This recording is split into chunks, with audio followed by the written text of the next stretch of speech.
doctor Suárez.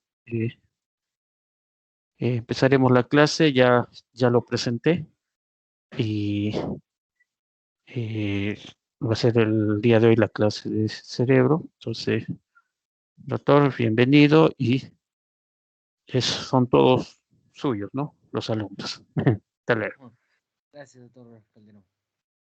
Bueno, buenas noches, estimados alumnos. El día de hoy vamos a hablar de cerebro, configuración externa e interna, y vamos a darle un enfoque también de las neurociencias. Primero, considerar que el cerebro constituye la parte anterior y superior del encéfalo. Acuérdense que el encéfalo implica el cerebro, cerebelo o encefálico. Ahora, de los distintos segmentos que lo constituyen, pues es el más voluminoso, el más importante y el más noble. Además, ocupa casi en su totalidad la caja craneal. Cuando hicimos, recuerdan, la cavidad craneal, casi todo lo ocupa el cerebro. Un pequeño porcentaje el cerebelo y el tronco. Ahora, considerando en su conjunto, puede compararse el cerebro a un ovoide. Su diámetro mayor es anteroposterior, o sea, es más largo por adelante y atrás que ancho, ¿no? Y de todos los mamíferos, el cerebro del hombre alcanza su mayor desarrollo. Y se ha podido decir por eso que el volumen considerable del cerebro en relación a su peso es uno de los rasgos más característicos Hay unos índices que se llama índice de encefalización, ¿no? Que es un índice entre el peso del cuerpo y el peso del cerebro, y el hombre es el que tiene mayor índice. Bueno, su peso es un poquito mayor en hombres que mujeres, pero eso no tiene importancia. Ahora, también quiero manifestarle que el cerebro humano tiene dos partes, que uno es el llamado paleocortical y otro neurocortical. El paleocortical es la parte antigua, la parte que compartimos con los demás mamíferos, en especial los primates superiores, y va a codificar una información psíquica inconsciente. Y la parte nueva, que nos diferencia también de los demás primates, es la parte del cerebro personal neocortical. Y nos va a permitir codificar la información social a partir de la actividad individual inconsciente. O sea, en otras palabras, tenemos una parte, así como el cerebelo, una parte antigua que va a ser muy común a los demás mamíferos, especialmente a los primates, y una parte que es característica de los humanos, que es la porción neocortical. Esto es desde el punto de vista histológico. Miren, esa parte antigua que se llama holocórtex se va a subdividir en paleocórtex y arquicórtex, que va a tener menos de 6 láminas. En cambio, la parte nueva, que es la llamada homogenética, tiene 6 láminas y va a constituirse en homotípica de 6 láminas y heterotípica de 6 láminas. Esto entonces es el cerebro, como está dentro de la cavidad craneal. Y acuérdense que una vez que se saca la cavidad, el hueso, pues va a estar la dura madre, que es la membrana que va a proteger al cerebro. Y no solamente el cerebro, sino hay venas, hay arterias. Entonces a veces uno piensa que solamente hay cerebro, pero no, hay venas, arterias, senos venosos. Y vamos a hablar en relación ahora a los lóbulos. El cerebro tiene 5 lóbulos: el lóbulo frontal, parietal, occipital, temporal y el insular. Ahora, ¿cuáles son sus límites? Pues el surco central va a permitir delimitar los lóbulos frontal y temporal, frontal y parietal, perdón. El surco lateral, también cisuras lateral o de Silvio, entre los dos van a delimitar el lóbulo frontal. El lóbulo parietal va a ser limitado por el surco central. El surco es una prolongación del surco lateral y una prolongación imaginaria del surco parieto occipital. Va a constituir entonces delimitar el lóbulo parietal, el lóbulo temporal. Y todo lo que está perpendicular a este surco parieto occipital es el lóbulo occipital. Ahora, el lóbulo de la ínsula, que es el otro lóbulo, está escondido, o sea, no está expuesto como los demás lóbulos, como yo después les voy a mostrar. Esto es en la parte lateral. En la parte medial pues van a ver diferentes partes de los lóbulos, pero en menor cantidad. Yo les voy a poco ir mostrando. Ahora miren, para estudiar el cerebro hay tres caras, ¿no? Esta es la cara externa o lateral. Y como siempre, como les digo, lo más importante es el surco central de Rolando. Entonces, y el surco de Silvio, o surco lateral también. Entre estos van a delimitar los diferentes lóbulos. Entonces, hemos quedado que todo lo que quede por adelante es el lóbulo frontal. El lóbulo parietal va a estar delimitado del surco de Rolando y hacia acá, hacia la prolongación del surco parieto-occipital. Ahora, si nosotros proyectamos una línea del surco lateral o cisura lateral, va a delimitar el lóbulo parietal. El lóbulo occipital va a quedar en esta porción que va a ser la prolongación del surco parieto-occipital. Y todo el resto es el lóbulo temporal, miren.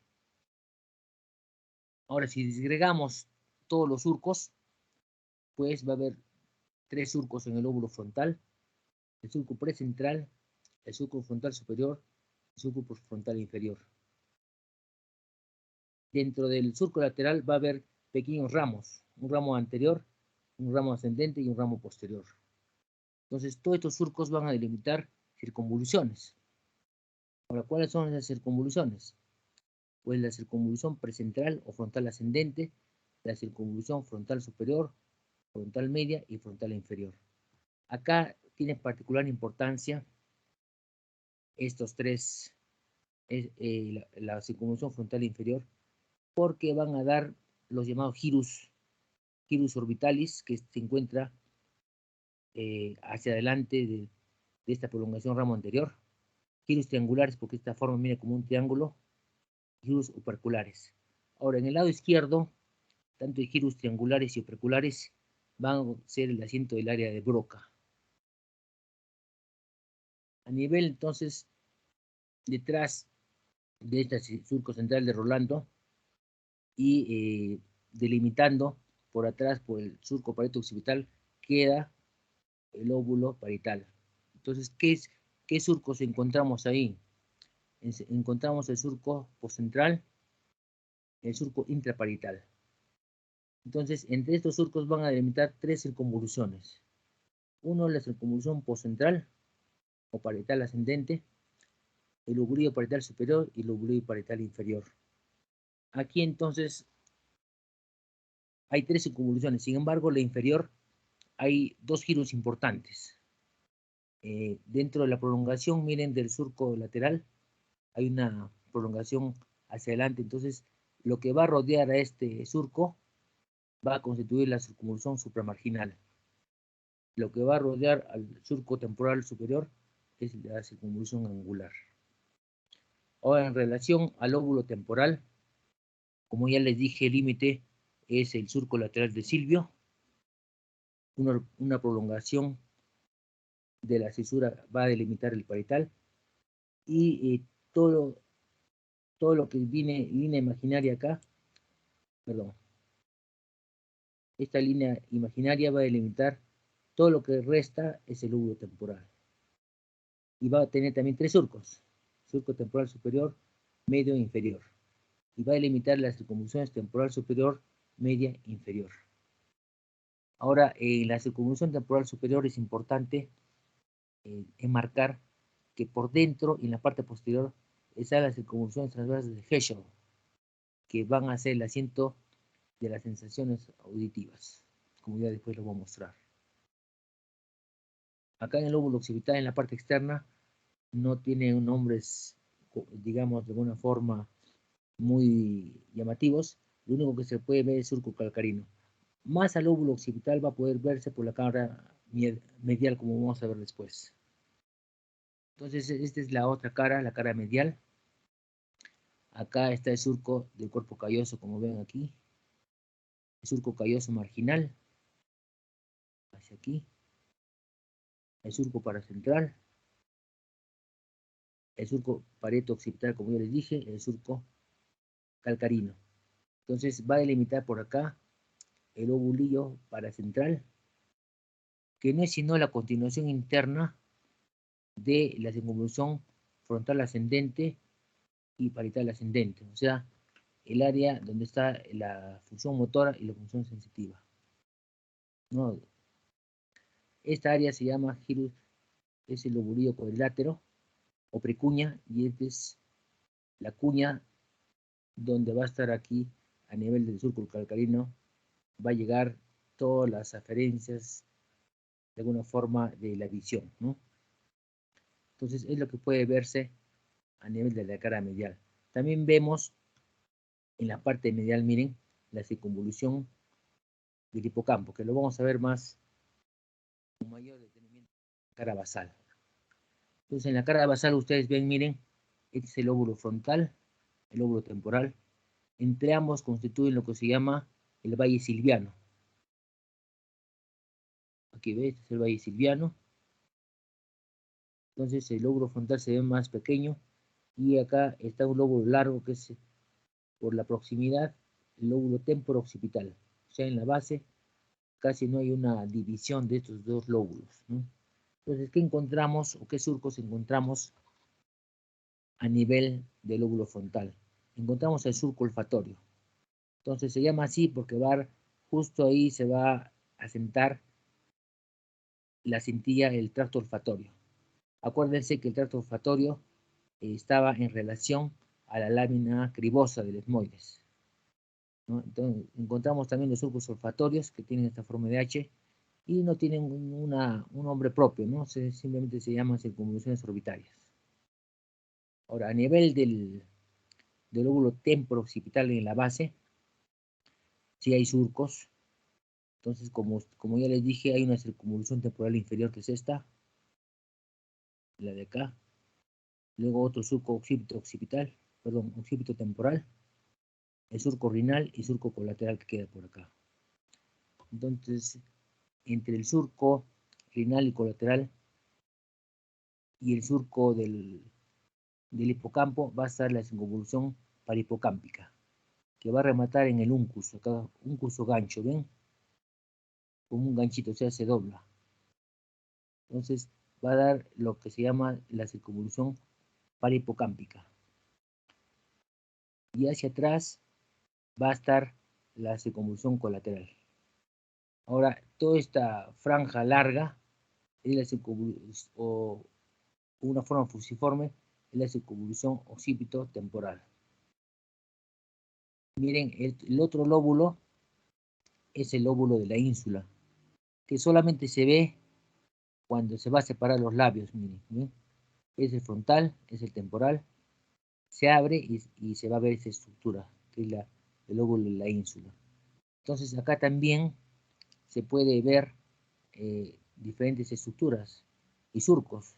Pues hay un surco central, igual que acá en la parte que divide frontal y parietal, también tiene su surco central. Y va a delimitar la llevada a circunvolución larga y circunvoluciones cortas. Y va a rematar acá en como una porción triangular que se va hacia adelante, que se llama limen insula. Esto es el limen insula. Y va en un surco circular. Entonces, por atrás va a constituir lo que se llama la circunvolución larga y acá las circunvoluciones cortas. Dirán ustedes, ¿y para qué sirve la ínsula?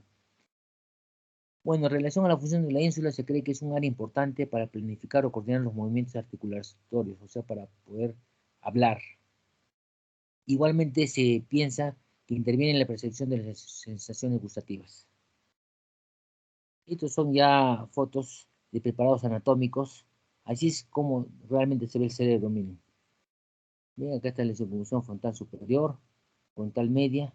La inferior no se ve porque está más abajo. Acá está el surco central. Acá está el surco precentral, postcentral. Y aquí está la circunvolución parietal superior, parietal media. O lobulillo también parietal superior y lobulillo parietal inferior, ¿no? Acá en la cara basal también vemos, miren, el surco olfatorio. Acá está el bulbo olfatorio, el Este gyrus que queda por dentro se llama gyrus rectus. Acá, ¿ven? Y estas son las circunvoluciones orbitales que ya les dije, que tienen forma de H. Ahora, lo que también quiero manifestarle que todas las partes de los lóbulos tienen polos. Entonces es el polo frontal, es el polo temporal. Y por atrás está el polo occipital. Entonces esto es importante porque estas son las partes que van a, de alguna forma, estar en relación al hueso. Entonces cuando, por ejemplo, hay un accidente de tránsito o una lesión, justamente estas partes son las que se lesionan porque están en relación al hueso. Entonces polo temporal, perdón, polo frontal, polo temporal. ¿Qué encontramos también acá? Miren, acá pues se puede ver la circunvolución parahipocámpica, claro, y acá está el uncus. El uncus es una proyección de la circunvolución parahipocámpica que va a estar en contacto con el tronco, ¿no? Entonces, cuando hay edema cerebral, por ejemplo, y la persona está muy mal, pues este uncus va a comprimir el tronco encefálico, ¿no? Entonces, vienen las llamadas herniaciones del uncus, porque esta parte es la que va a comprimir el tronco, y si es muy grande esta compresión, pues va a producir el fallecimiento de la persona. Entonces, es el uncus. Y esta circunvolución es circunvolución parahipocámpica. ¿Qué también encontramos? La circunvolución occipito-temporal, que ya les mencioné. Encontramos también el surco colateral. Y encontramos pues la circunvolución temporal inferior. En la parte medial, miren, ya este es el preparado también cadavérico. Encontramos el surco del cuerpo calloso. Acá está el surco calloso marginal. Acá está el surco marginal. Y acá va a constituir pues el lobulillo paracentral, ¿no? Y aquí entre este surco marginal y el surco parieto-occipital está el lobulillo cuadrilátero precuña. Y acá está parte de la proyección del giro frontal superior. Encontramos también el cuerpo calloso, miren, cuerpo calloso que tiene partes, es el pico rostrum, este es el cuerpo, este es el rodete. Esta membrana es el septum pellucidum, es el ojero Monroe, es la comisura gris, acá está la comisura blanca anterior. Eso ya le vamos a después ver más detenidamente. Acá también podemos ver, miren, el gyrus parahipocámpico y que se va a doblar como un gancho, por eso se llama uncus del hipocampo. ¿Sí? ¿Qué hemos encontrado también acá? El surco parieto-occipital y la cisura calcarina. Yo les dije, el lóbulo occipital se va a ver con mayor detenimiento en la cara interna. Acá está. Y justamente en esta cisura calcarina es donde van a venir toda la información, es el área primaria de la visión. O sea, todo lo que podemos ver, lo vemos acá. Es la cara externa, ya también del preparado cadavérico, donde va a poderse ver, mire, el giro central, el surco precentral, el surco postcentral. Acá está el surco frontal superior, frontal inferior. Y acá puede verse ya también la circunvolución frontal inferior, que es importante, porque va a constituir tres giros, y giros orbitales, triangulares y operculares. Como les dije, en el hemisferio izquierdo es el área de Broca. Y miren, entre el lóbulo frontal y temporal, acá está el valle silviano, y en el fondo, abriendo ambos labios, se encuentra el lóbulo de la ínsula. El lóbulo de la ínsula queda acá. Entonces, repasando también, acá vamos a poder ver el surco postcentral, el surco intraparietal. Entonces va a delimitar estos tres surcos, la circunvolución parietal ascendente, lobulillo superior y lobulillo inferior parietal, ¿no?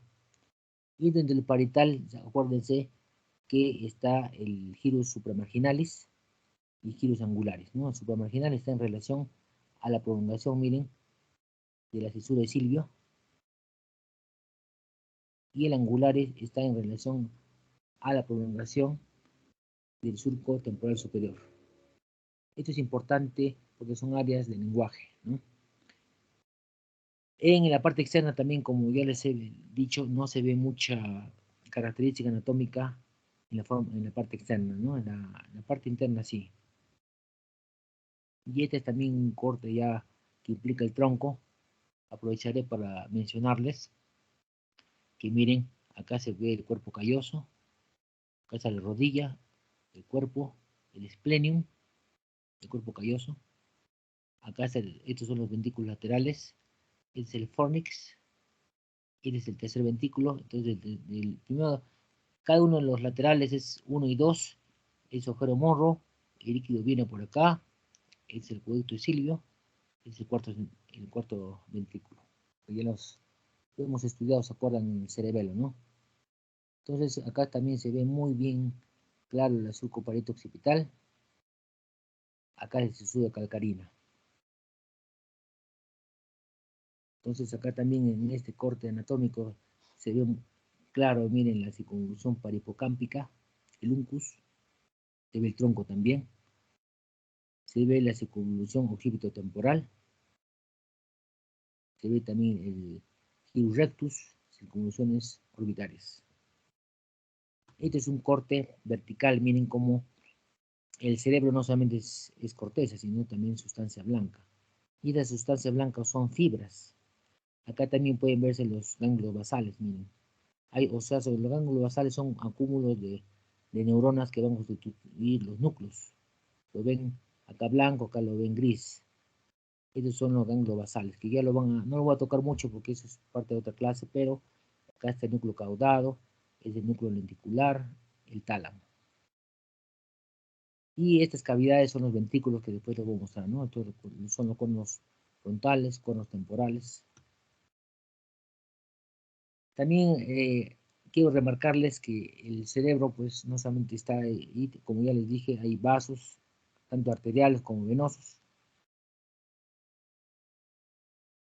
Y miren, este es un corte vertical por delante de la comisión blanca anterior. Acá pueden ver ustedes la cabeza, el núcleo caudado.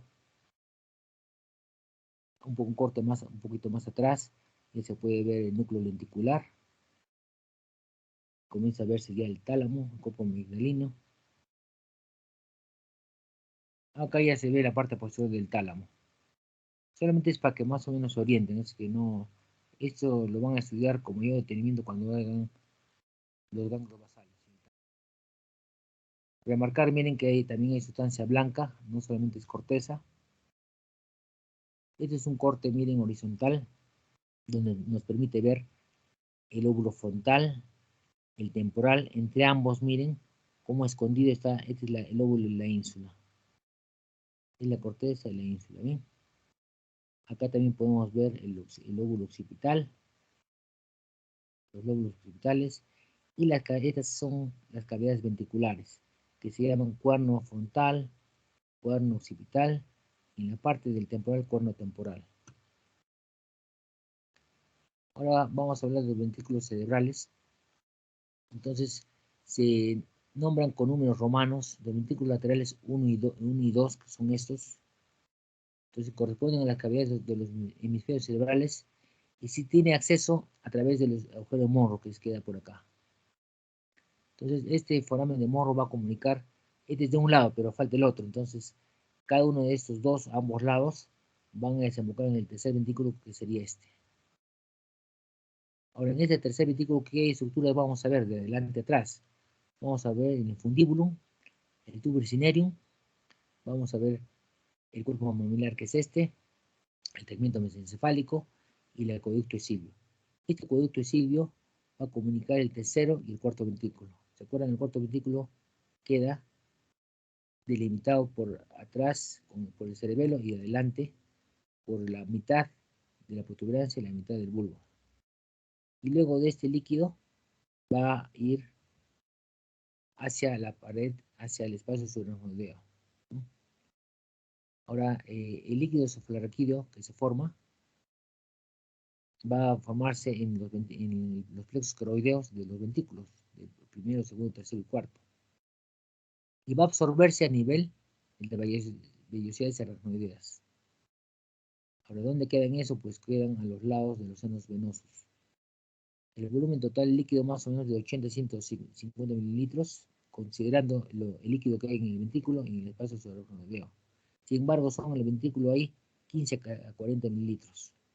El LSR, el líquido cefalorraquídeo, es claro, incoloro, cristal de roca, es como el agua, igualito que el agua, ¿no? Una densidad de casi como el agua. Y las pocas células que hay son linfocitos, pueden ser entre 1 y 8 células.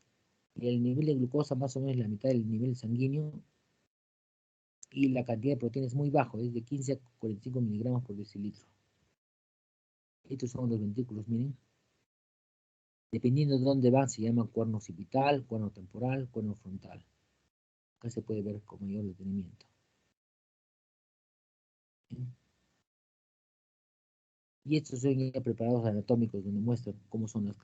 En realidad son cavidades. Estos son los cuernos laterales, cuernos frontales.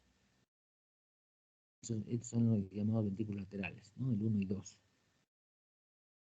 Acá podemos ver, miren, la proyección del cuerno occipital. Y acá podemos ver, miren, esto es lo que se ve cuando hacemos endoscopía, el foramen de morro, que es comunicación del ventrículo lateral con el tercer ventrículo. Podemos ver venas, ¿no? La tala muestreada. Eso no les voy a exigir que sepan, porque es más de especialidad. Pero tienen que saber que hay un septum que va a dividir ambos ventrículos laterales, que es el septum pellucidum, que es este. El que hemos visto, ¿se acuerdan? Cuando le mostré la figura lateral, es este, ¿no? Nuevamente miren esta forma de estas cavidades llenas de líquido. Y esto es lo que se llama, de los ventrículos hemos quedado 1 y 2 van al 3. Del 3 por el acueducto de Cilio van al 4. Y el 4 va a ir, todo este líquido va a ir al espacio subaracnoideo a través del foramen de Magendie, M, acuérdense, M es medial, aquí, que queda a nivel de la parte posterior del cuarto ventrículo, específicamente lo que se llama tela coroidea. Acá este es el foramen de Magendie, y también va a salir al espacio subaracnoideo a través del foramen de Luschka, que son dos. A nivel minente es el flóculo del cerebelo, a este nivel queda Luschka. Acuérdense, Luschka lateral, L, y Magendie medial, 1, uno solo. O sea, Luschka son 2, Magendie, 1 nomás, ¿no? A nivel también le dicen del velo medular posterior. Aquí. Y todo ese líquido se va al espacio subaracnoideo, como pueden verlo acá. ¿No? Esto es parte del espacio subaracnoideo, que son las llamadas cisternas basales. Voy a hablar muy cortamente del sistema límbico, porque eso también tiene otra. Pero está formada por diferentes estructuras cerebrales que están en relación a la memoria, atención, instintos sexuales, emociones, ¿no? Va a constituirse por partes del tálamo, hipotálamo, hipocampo, amígdala, cuerpo calloso, septo, mesencéfalo. Eso lo van a estudiar después, no les voy a exigir yo eso porque corresponde a otra clase. Pero todas estas áreas cerebrales, de alguna forma, a lo largo del siglo XX, vieron diferentes estudios, y el doctor Brodmann, más o menos en los principios, primeros años de 1900, 1905, 1906, hasta ahorita tiene vigencia, creó las llamadas áreas de Brodmann, que son 52 áreas, ¿no? Entonces, en rojo son las más importantes, ¿no? La área somestésica primaria, 3, 2, 1, la corteza motora, área 4, la somestésica asociativa, 5, la motora 6, la corteza somestésica asociativa 7, la 8, la oculomotora, la corteza visual primaria 17, la asociativa 18, 19. Acuérdense, cuando diga primaria, cuando diga corteza somestésica primaria o corteza visual primaria, es el área más, digamos, que va a percibir, en este caso, en el caso de somestésica, va a percibir las sensaciones, por ejemplo, el dolor, va a percibir la textura de un objeto, pero quien lo va a interpretar es la secundaria. Entonces eso es muy importante. O sea, digamos, le ponen a una persona un lápiz en la mano, pues ya es de alguna forma es alargado, pueden decir es frío, pero quien lo va a, de alguna forma, interpretar es la secundaria, los anestésicos secundarios. Igualmente, en el caso de la visión, pueden, ustedes, por ejemplo, cuando ven un carro, van a poder ver el color, el modelo. Lo que va a interpretar, en este caso, por ejemplo, va a ser la corteza visual asociativa. Eso es importante para después cuando les mencione las funciones. Acá también, dentro de todo, solamente voy a hablar de lo negrito porque es lo más importante. El área 41, 42, el área auditiva primaria. Igual, solamente van a venir las sensaciones, pero quien va a interpretar es el área 42, que es la corteza auditiva secundaria, que en el lado izquierdo es el área Wernicke. El área 44, como yo les dije, es la gyrus opercular triangular, 44-45. Y este es un dibujo, miren cómo Rothman hizo y tiene vigencia hasta nuestros días. Entonces vamos a hablar ya más específicamente de los lóbulos. Entonces en el lóbulo frontal es el área de corteza que está en la parte anterior del cerebro. Desde el punto de vista filogenético son los más modernos, o sea, es lo que más se ha desarrollado. Y del lóbulo frontal es lo que se dice el lóbulo de la civilización, porque gracias a esto hemos podido evolucionar al lóbulo frontal, ¿no? Son los encargados de tomar la decisión de todas las demás estructuras, coordinar en forma conjunta todo nuestro actuar, ¿no? Es el llamado cerebro ejecutivo. El área precentral, que se encuentra o situada a nivel de la pared anterior del surco central, está el área motora, que es la parte más importante.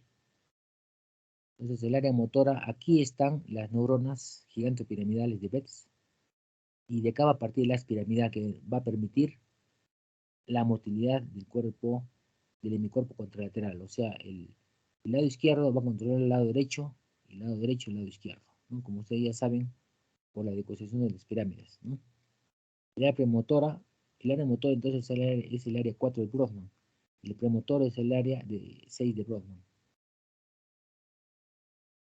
Entonces, ya remarcando más el área motora primaria, es el área 4 de Brodmann, ocupa la circunvolución precentral en el lobulillo paracentral. ¿Se acuerdan cuando les dije que la porción mediana era más pequeña, pero ahí también hay una representación del área motora, sobre todo de la parte de la cadera hacia abajo? Y acá en relación a la localización está el homúnculo motor. Entonces en el homúnculo motor, como ustedes ven, miren, esta es la cara lateral, es la cara medial. Justo acá entre las dos está la cadera. Y acá está pues la cadera, el tronco, acá está la pierna, el pie, los genitales en la parte más medial. En cambio acá en la mano tiene una gran representación en la cara también. Entonces este es el homúnculo Penfield. Hasta se encuentra mejor, ¿eh? La mano, la cara. Tiene una gran representación de las neuronas. Por eso nuestros movimientos de la mano son muy rápidos y precisos, y también en la cara, ¿no? Las mímicas, todos los movimientos que realizamos de la cara.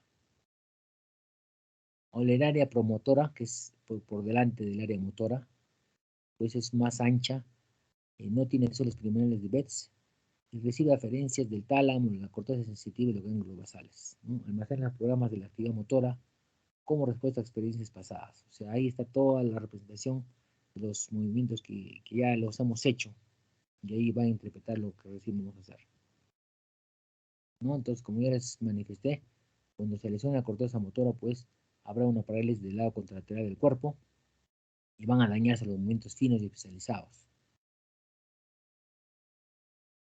En el área motora suplementaria, entonces, que es otra área, y está situada en la circunvolución frontal medial, delante del lobulillo paracentral, y da lugar a movimientos de las extremidades contralaterales. La otra área también importante es la que controla el movimiento oculares, ¿no? Que va a corresponder al área 6, 8 y 9 de Brodmann. Entonces, ¿cuál es la función de esta área? Va a controlar los movimientos oculares con juego de los ojos. O sea, ¿qué quiere decir? Cuando, por ejemplo, nosotros miramos hacia la derecha, va a hacer que el globo ocular derecho va a activarse el de alguna forma los músculos que van a permitir la lateralidad del ojo derecho, o sea, el sexto par, y del ojo izquierdo, el tercer par. Entonces, ese control de esos movimientos de ojo lo va a hacer esta área, el área 6, 8 y 10. Entonces, ¿qué ocurre cuando se daña? Pues normalmente, miren, esta área del lado derecho va a hacer que la mirada se va a la izquierda y la izquierda se va a hacer que se vaya a la de derecha. Si se daña, por ejemplo, esa área de los controles motores 6, 8 y 9, ¿qué va a ocurrir? Pues no va a haber un contrapeso del lado derecho y pues el lado izquierdo va a hacer que la mirada se vaya al lado izquierdo, perdón, al lado derecho. Entonces, por eso, cuando hay un ACE hemorrágico, por ejemplo, en el lado frontal, que va a comprometer el área de movimientos oculares 6, 8 y 9, entonces esa área no va a haber contrapeso, pues entonces la mirada se ve al lado derecho. Por eso se dice que los ojos se desvían hacia el lado de la lesión. Y muchas veces en forma clínica vemos eso. Vemos a la persona que está mirando el lado derecho, no puede mirar al lado izquierdo. Entonces decimos ya, seguro que el lado derecho es la lesión. Entonces hacemos una tomografía y efectivamente ahí está la lesión. Y la otra área también es el área el área de Broca, como ya les dije, corresponde aquí al gyrus triangulares y operculares, que va a constituir el área de 44 y 45, sobre todo en el hemisferio derecho, perdón, izquierdo, el dominante. Entonces miren, ¿qué es el área de Broca? Es el área que va a permitir los movimientos los movimientos y va a dar la motilidad para que podamos hablar, ¿no? Esto es en el hemisferio dominante. La mayor parte de nosotros somos diestros, está en el lado izquierdo. Ahora, de alguna forma, cuando se daña esto, va a haber una repercusión, pues va a constituir la llamada fascia de expresión o de Broca. La persona va a entender, pero no va a poder hablar. Ahora, la otra área también es la llamada corteza prefrontal. Es un área extensa, miren. Se encuentra delante del área precentral y va a incluir las evoluciones frontales, orbitales, la mayor parte frontal y la mitad anterior del cíngulo. Corresponde al área 10, 9, 10, 11 y 12. Y va a participar en la elaboración de la personalidad, la iniciativa y el juicio, que después ya lo vamos más detalladamente. Entonces, cuando hay lesiones de la corteza prefrontal, pues hay una pérdida de iniciativa, hay tendencia a la euforia, hay problemas en la conducta.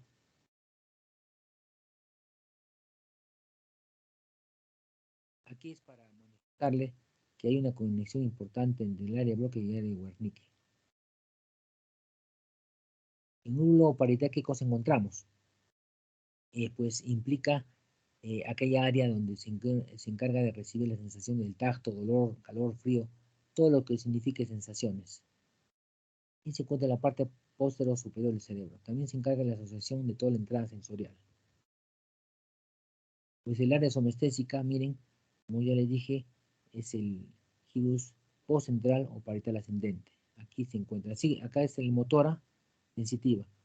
Entonces, Rolando, una forma mnemotécnica para saber o guardarse es Morse.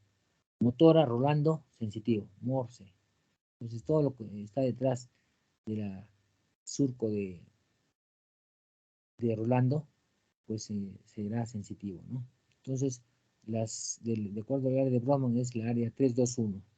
Entonces reciben filas de proyección de los núcleos del tálamo y existe un mecanismo de retroalimentación inhibitoria, ¿no? Entonces, desde el punto de vista histológico, tiene pues células tipo granulosa y tiene pocas células piramidales, a diferencia del área motora donde hay gran cantidad de células piramidales. Entonces, esta información sensitiva luego es procesada y va a ser partícipe para los movimientos luego de motores, ¿no? Igual que en la área motora también hay homúnculo sensitivo, miren. Acá en este homúnculo sensitivo igual la parte justamente de transición que es entre la parte externa y medial también corresponde a la cadera. Acá están las partes internas donde están los pies, las piernas, pies y genitales. Y miren acá, en el homúnculo sensitivo la cara está más representada. ¿Qué quiere decir? Que tiene más información, ¿no? Ya percibimos más en la cara que en otras partes del cuerpo. Entonces, ¿cuáles son las repercusiones de esta lesión, de esta área, de esta lesión somatosensitiva primaria? Pues hay problemas sensitivos contralaterales. Entonces el paciente es incapaz de juzgar grados de calor, peso o estímulos táctiles. También va a haber una pérdida del tono muscular. Ahora, en relación al área somestésica secundaria, pues se localiza en el lado superior de la rama posterior del hocico lateral. Es más pequeña que el área primaria. Y la verdad no se conocen los detalles de conexiones de esta área y su significado funcional. Las áreas de asociación somestésica ocupan el lóbulo parietal superior y se extiende por la parte medial del hemisferio, como ya les mencioné, por la parte lateral, ¿no? Su función entonces es recibir e integrar las modalidades sensitivas. Entonces, cuando se daña esta área somestésica, va a haber problemas porque la persona no va a poder apreciar de alguna forma la textura, tamaño y forma de objetos, es lo que se llama la acerognosia. Y también puede interferir en la apreciación de la imagen corporal del lado contrario del cuerpo. El área de Wernicke, hablando ya del lóbulo temporal, corresponde a la circunvolución temporal superior, a la parte posterior y medial. Aquí hay unas circunvoluciones que se llaman circunvoluciones de Heschel. Ahí es el área primaria, de alguna forma, donde llega toda la información auditiva. Entonces, aquí es donde va a llegar toda la información, dentro de ellos el lenguaje. Entonces, miren, acá, entre ambas áreas, el área de Broca y el área de Wernicke, hay una conexión que es el fascículo arcuato, que va a permitir la integración de estos dos centros importantes en el hemisferio izquierdo. Quería manifestarles, miren, si bien es cierto, de alguna forma ambos centros están conectados y ocurren en el lado izquierdo, pero en el lado derecho es su contraparte. Su contraparte, de alguna forma, del tono. Por ejemplo, el área de Wernicke nos permite entender las palabras, entender en su contexto. Por ejemplo, dicen, levántate de la silla. Pero el lado derecho, en el mismo lado, permite recibir la sensación de la entonación. Por ejemplo, una cosa es decirle levántate y otra cosa levántate, ¿no? Gritando. Entonces, esa percepción de la tonalidad va a estar en el lado derecho, o sea, área de Wernicke, pero el lado derecho. Igualmente el área de Broca, en el lado izquierdo va a permitir hablar, ¿no? Pero la tonalidad, levantando la voz o digamos, haciendo una tonalidad más suave, lo hace el lado derecho. Eso es importante, que quería manifestarles. Ahora, en relación a la vía visual dentro de todas las vías es la que más ocupa, o sea, el área de la vía visual es bien amplia, como después les voy a mostrar, ¿no? Entonces comienza el nervio óptico, quiasma, la centilla óptica, va al tálamo y sale como reacciones ópticas del glatolet o genículo calcarino, que terminan en la cisura calcarina. ¿Se acuerdan que les dije? La cisura calcarina va en una circunvolución que es superior e inferior, ¿no? Calcarina superior, calcarina inferior. Hacia ahí termina la visión. Miren, este es el cerebro que hay secado solamente la vía visual, miren, para que vean tremenda importancia. Entonces, estos son los nervios ópticos, el quiasma óptico, centilla óptica que va a rodear al tronco encefálico, específicamente los pedúnculos cerebrales, va a terminar en el tálamo, en el cuerpo genicular lateral, y de aquí va a salir como fibras genículo-calcarinas. ¿Qué es esto? Radiaciones visuales del glatolet. Y eso se llama ACE de Meyer. Miren la cantidad de fibras para la vía visual. Dentro de todas las vías es la que más ocupa, miren, por eso tenemos visión, creo que de entre todos los animales la más perfecta. Tenemos colores, vemos tonalidades gracias a toda esta maraña de fibras. Y dependiendo de dónde está la lesión en esta vía, más o menos va a podernos orientar los niveles o las llamadas hemianopsias, cuadrantopsias, ¿no? En regla general, miren, esta es la retina y todo es cruzado, o sea, todo lo que va a la retina nasal va a ser temporal y la temporal va a ser nasal. Entonces, a nivel del quiasma hay intercruzamiento de fibras, pero la forma más fácil de ver es poner este ojo en la parte de atrás. Entonces, si se va a lesionar, por ejemplo, esta parte nasal, pues va a haber, perdón, temporal de la retina, pues va a haber una repercusión en el campo visual nasal. Entonces, por ejemplo, en los tumores de hipófisis, los tumores de hipófisis van a ir, básicamente van a lesionar el entrecruzamiento, entonces va a haber una hemianopsia bitemporal, en este lado, ¿no? En el 3. Esto para hacerles recordar los tipos citoarquitectónicos de la corteza cerebral y manifestarle pues que las capas del cerebro son molecular, granular externa, piramidal externa, granular interna, las células piramidales internas y multiformes. Pero no solamente es neuronas, el cerebro, como ya les he mostrado, también es sustancia blanca. Entonces, hablamos de la sustancia blanca de los hemisferios cerebrales, que hay 3 tipos de fibras. Unas fibras de asociación, otras fibras son comisurales, otras son fibras de proyección. Entonces, de la asociación, pues son aquellos que interconectan lugares corticales que están situados dentro de uno de los hemisferios. Dentro de ellos está el fascículo longitudinal superior, el fascículo arqueado, que es una parte del fascículo longitudinal superior, que después lo vamos a mostrar, no se preocupen. El fascículo longitudinal inferior, el fascículo unciforme, el cingulum, que conecta los lóbulos frontal y parietal, con los giros para hipocampal y temporal adyacente. Las comisurales, las más importantes, son el cuerpo calloso, la comisura anterior, blanca anterior, la comisura hipocampal o comisura fornix. Dentro de las fibras de proyección, son aquellas fibras aferentes que tienen impulsos en la corteza y fibras eferentes que llevan impulsos procedentes de ella, ¿no? Las fibras que se proyectan hacia y dentro de la corteza cerebral se distribuyen radialmente y por eso se llama corona radiada. Entonces estas fibras se concentran en un área estrecha llamada cápsula interna, como lo vamos a ver. Entonces, dentro de las fibras comisurales está el cuerpo calloso, que va a conectar ambos hemisferios cerebrales a casi todos los hemisferios, excepto a la parte temporal, ¿no? Que tiene su propia comisura, que es la comisura blanca anterior. Pero miren, este cuerpo calloso tiene una parte que es el pico rostrum, la rodilla, tronco y el esplenio. Y miren, va a conectar ambos lados exactos de cada una de las partes de ambos hemisferios. De forma exacta, ¿bien? Esta es una vista cómo van las fibras. Y acá con más detenimiento, miren. Esta es una disección, así realmente son las fibras, miren. Entonces, esta parte del cerebro exactamente con la parte del otro lado, el mismo lado, ¿eh? Entonces, este es el cuerpo calloso.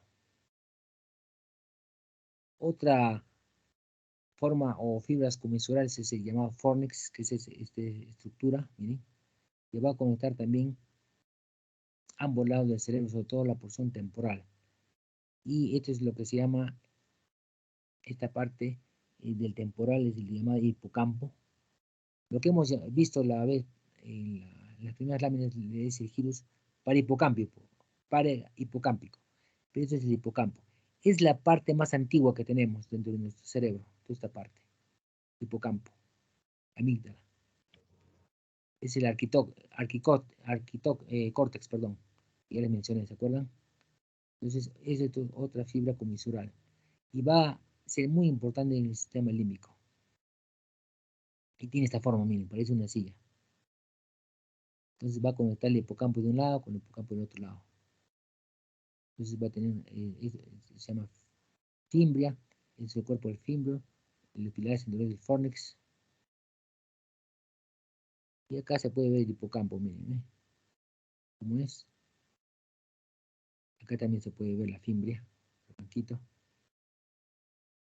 Acá con más detenimiento, miren, el hipocampo. Y la fimbre, miren cómo une ambas partes, que es el asiento realmente del sistema límbico. Otro tipo de fibras es la llamada comisura blanca anterior, que es esta, que básicamente va a conectar la parte anterior de los lóbulos temporales. Entonces, miren, lóbulo temporal, lóbulo temporal. Entonces la porción anterior va a conectar, ¿no? Estos son lo que se llama disección de fibras, miren, como es detenimiento, es de la columna radiada, es la cápsula interna. Es como es detenimiento, miren, columna radiada, esta es la cápsula interna. Y la cápsula interna, como ya les dije, es el manojo de fibras que van a concentrarse en relación a los ganglios basales, ¿no? El núcleo caudado está por delante, el núcleo lenticular está por afuera, y hacia adentro y atrás está el tálamo. Entonces va a tener un brazo anterior que es este, un geno o rodilla y un brazo posterior. Entonces el brazo anterior que contiene las conexiones entre el núcleo medial, dorsal tálamo y la corteza prefrontal, así como fibras frontopontinas. El brazo posterior, acá están sobre todo el haz piramidal, ¿no? Las que se encuentran más pegadas a la rodilla o geno son las llamadas córtico-nuclear, o sea, el haz córtico-nuclear que va a llevar las fibras motoras de los pares craneales, y la que está más lateral es el córtico espinal. Esas son las fibras más importantes que existen en el brazo posterior.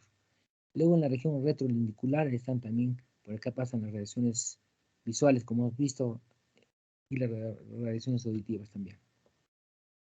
No puede verse, miren, la corona radiada.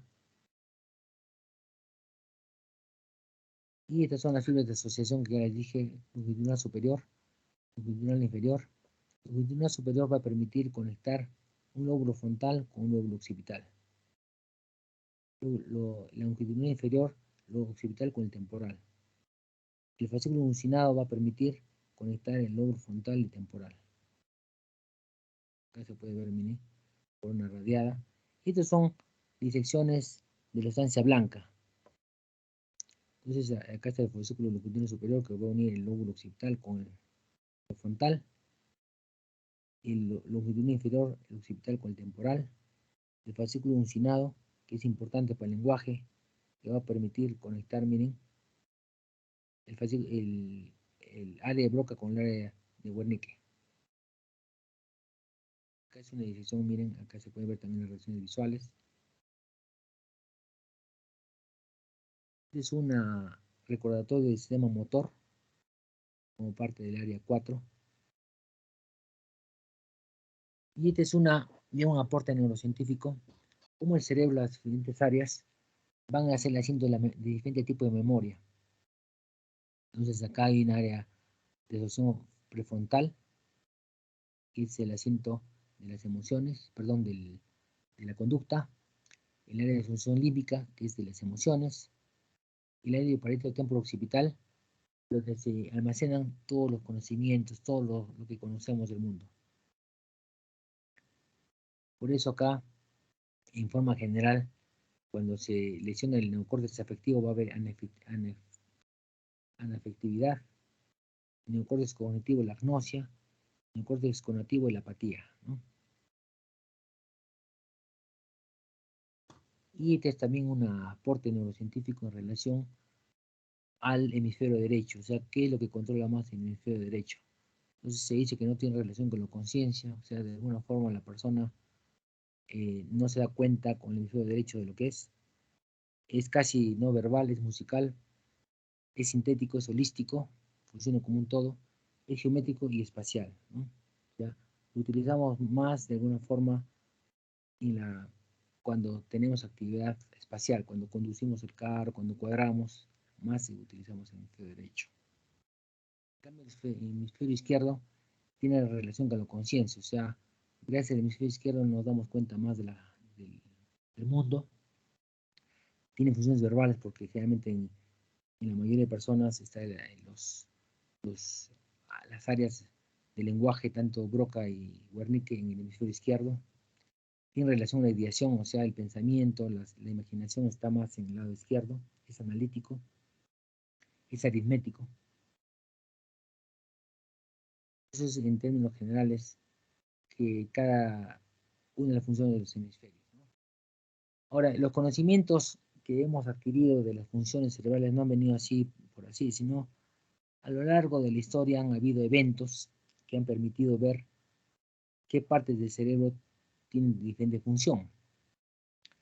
Pues miren, en relación a la historia, las áreas prefrontales son haciendo la personalidad, van a iniciar los procesos de percepción. Esto fue gracias a que se observó en esta persona en la década en 1870, pues había un trabajador del ferrocarril americano que tuvo un accidente y miren, le lesionó todo el área prefrontal. Entonces, a partir de ahí, esta persona ya no fue igual. Por eso le dijeron el investigador que lo vio a Phineas Gage, que fue la persona, dijo: Phineas Gage ya no es Phineas Gage. Entonces se dio cuenta de que las áreas prefrontales eran importantes para la personalidad, que inician los procesos de percepción, son haciendo la memoria operativa y la toma de decisiones. O sea, todos estos conocimientos partieron de justamente hechos accidentales como este. Y por eso ya se tiene la convicción que el neocórtex prefrontal es el sistema cognitivo evolutivo de la conciencia. O sea, de alguna forma, las personas vamos a tener ese tinte de nuestra personalidad gracias a esta área. Entonces, Luria en 1964 introdujo la idea de que el lóbulo prefrontal es la unidad del cerebro que la planifica, evalúa, regula y controla la actividad psíquica. Otro hecho también histórico es el de Broca, porque Broca justamente tenía la afición de estudiar a los pacientes afásicos.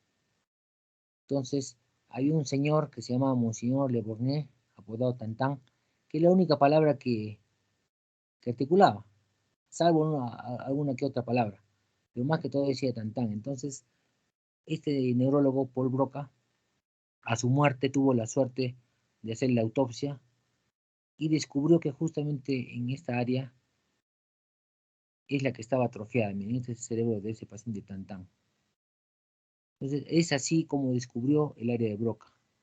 Y a partir de ahí, hubieron estudios posteriores que determinaron que realmente ese es el área que permitía articular las palabras, ¿no? O sea, son conocimientos que se han ido adquiridos gracias a eventos, en este caso de pacientes que han tenido lesiones adquiridas o lesiones traumáticas, ¿no? Wernicke también descubrió justamente esta área a nivel de la área temporal posterior, que es la expulsión de Heschel, con pacientes de alguna forma que tenían también hechas lesiones a ese nivel, ¿no? Ahora miren, es de la resonancia cerebral funcional que va a permitir ver todas las áreas actualmente cómo van a funcionar en el caso del lenguaje, ¿no? Entonces, gracias a la tecnología ha podido corroborar pues estos hallazgos. Bueno, eso es todo en relación a la anatomía del cerebro. No sé si tienen alguna pregunta.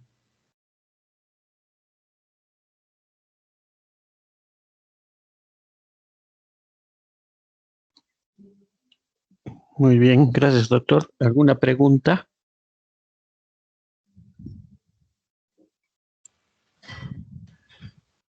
Doctor, solo por curiosidad, yo no conozco la historia de este hombre, Phineas, que fue atravesado con el fierro, pero solo por curiosidad, ¿vivió? Vivió ¿Cuánto unos tiempo años. vivió? Sí. ¿Ah, sí? Sí, vivió más o menos unos 12 años. Y se wow. murió de una convulsión. hizo un estatus convulsivo y se murió por eso, pero vivió años. Pero este personaje fue muy característico porque era una persona que era alegre, era una persona muy colaboradora, y cuando le pasó eso, pues ya, por eso dijeron Phineas Gage, ya no es Phineas Gage, ya cambió, se volvió apático, no quería hacer nada, se volvió muy descuidado de su higiene. Entonces, es la historia de este personaje, Phineas Gage. Oh, yo creí que había fallecido al poco tiempo, pero no. No, Ok, no, no. gracias, doctor. No, vivió como 15 años. Wow, impresionante. Gracias, doctor. De Bien, verdad. bien. ¿Alguna pregunta más?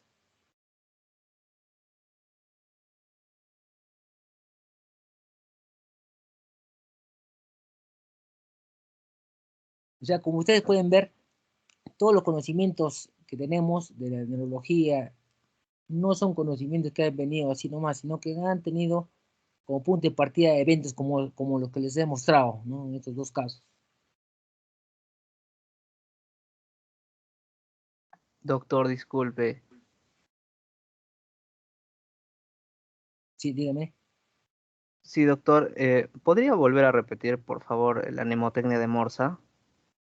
Ah, ya, claro, claro.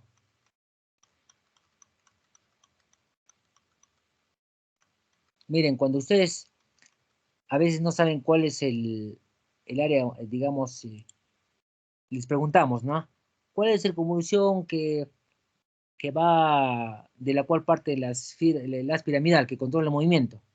Entonces, Morsa, ¿se acuerdan del surco central o de Rolando? R. Todo lo que está por adelante es motor y todo lo que por atrás es sensitivo. Morse, motora, Rolando, sensitivo. ¿Ve? ¿Me entendió? Sí, doctor, muchas gracias. Mire, Rolando acá, ¿ve? Rolando, R, ¿no? Motora, R, sensitivo. Morse, ¿ve?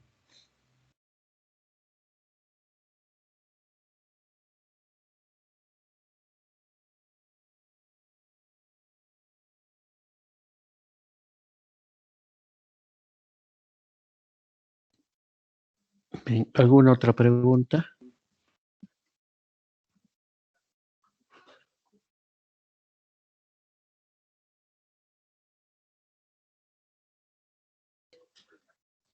Muy bien, doctor Suárez, muchas gracias. Todo muy interesante, muy didáctico. Aparentemente no hay preguntas. Eh, Agradecerle, ¿no? La clase estuvo muy bonita y eh, también agradecer a ustedes, chicos, ¿no? Por estar reuniéndonos a estas horas, ¿no? Es una ventaja, como les decía, de la virtualidad, ¿no? Que podemos hacer clases a estas horas. En la época Sí, presencial hubiera sido imposible, doctor Suárez, hacer una sí, clase a esta hora, ¿no? No hubiéramos tenido, en primer lugar, no hubiéramos conseguido el ambiente en la universidad hubiera estado cerrada.